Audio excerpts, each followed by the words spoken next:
Екипите на работната единица Паркови и зеленило при јавното предпријатие ИСАР започнаа со подготовките за пролетно хортикултурно уредување и разубавување на град Штип.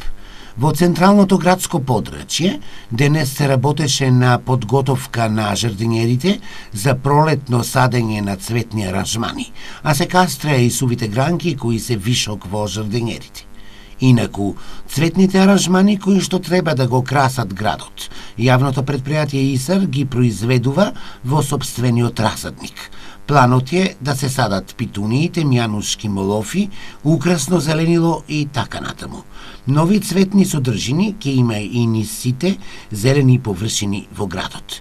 За подготовка на садење на нови цветни аранжмани, екипите на јавното предпријатие ИСАР, освен во центарот, работеа и кај сите кружни текови во Штип.